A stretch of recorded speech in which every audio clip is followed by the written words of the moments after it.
Students, आप लोगों का 9th class Hindi medium UP board में स्वागत है। और आज का जो हमारा टॉपिक है वो है मिश्रण और यौगिक में अंतर। ठीक है, मिश्रण किसे कहते हैं, क्या चेंजिंग मिश्रण में होती हैं, यौगिक किसे कहते हैं, यौगिक में क्या चेंजिंग होती है, इन दोनों में कंपैरिजन करना है हमें। ठीक है, कंपैरिजन करना है कि इनमें आपस में डिफरेंस है क्या। फर्स्ट टॉपिक है हमारा मिक्सचर का। मिश्रण दो या दो से अधिक पदार्थों, तत्व या यौगिक है ना, को किसी भी अनुपात में मिलाने से प्राप्त होता है। कि कोई सा भी एलिमेंट कितना ही ज़्यादा ले सकते हैं और कितना भी कम ले सकते हैं, कोई फिक्स रेशियो नहीं होता है। यौगिक दो या दो से अधिक तत्वों के निश्चित अनुपात में मिलाने से प्राप्त होते हैं, बनते हैं। ठीक है, मिश्रण विषमांग होते हैं, यौगिक समांग होते हैं। विषमांग किसे कहते हैं? जब द्रव्य की अवस्थाएं अलग अलग हों। जैसे अगर हमने पानी के अंदर रेत डाला है तो रेत के पार्टिकल्स पानी के अंदर डिसॉल्व करने पर घूमने तो लगेंगे, लेकिन बिल्कुल लिक्विड स्टेट में नहीं आएंगे, वो सॉलिड स्टेट में ही रहेंगे। तो रेत हो गया सॉलिड और पानी हो गया लिक्विड। तो क्या हुआ, ये विषमांग मिश्रण बना। और जब समांगी मिश्रण किसे कहते हैं, समांगी किसे कहते हैं ना, तो जब जैसे सपोज डैट हमने पानी के अंदर नींबू के जूस को निचोड़ा तो पानी भी लिक्विड है और नींबू का जूस भी लिक्विड है, दोनों की प्रावस्थाएं सेम हो गई। तो ये जो प्राप्त हुआ हमें, ये क्या हुआ, समांगी मिश्रण प्राप्त हुआ है ना। तो यौगिक क्या होते हैं, ये समांग होते हैं। मिश्रण के अवयवी पदार्थों के सभी गुण विद्यमान रहते हैं। मिश्रण में अवयवी तत्वों के सभी गुण विद्यमान रहते हैं।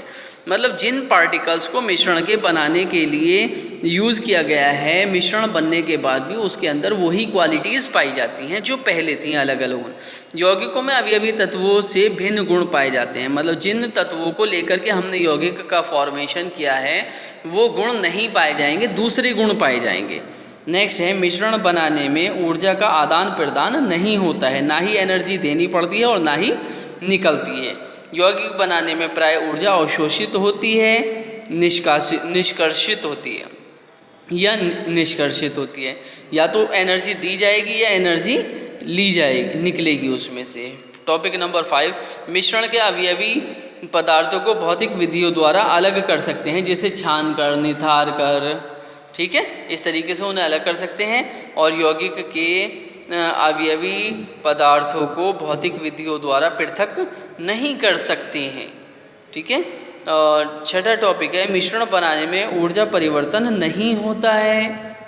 इसका मतलब ये हुआ कि जब तत्व अवयवी तत्वों से मिश्रण बन करके आएगा तो ना तो उसकी एनर्जी कम होगी ना ही ज़्यादा होगी, जो पहले थी वो ही रहे।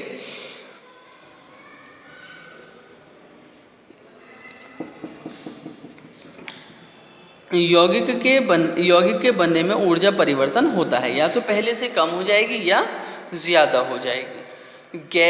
गैसों का मिश्रण बनने में स्थिर ताप एवं दाब पर आयतन में परिवर्तन नहीं होता। ताप और दाब दोनों ही फिक्स हों तो आयतन में कोई भी परिवर्तन नहीं होगा। स्थिर ताप एवं दाब पर जब गैसें संयुक्त होकर यौगिक बनाती हैं तो आयतन में परिवर्तन होता है, कम भी हो सकता है और ज़्यादा भी हो सकता है। मिश्रण में दो या दो से अधिक प्रकार के अणु हो सकते हैं, यौगिक में एक ही प्रकार के अणु होते हैं। मिश्रण के गलनांक, क्वथनांक, घनत्व आदि निश्चित नहीं होते हैं। यौगिक के क्वथनांक, गलनांक, घनत्व आदि निश्चित होते हैं। मिश्रण के प्रत्येक भाग का संगठन समान नहीं होता है, यौगिक के प्रत्येक भाग का संगठन समान होता है।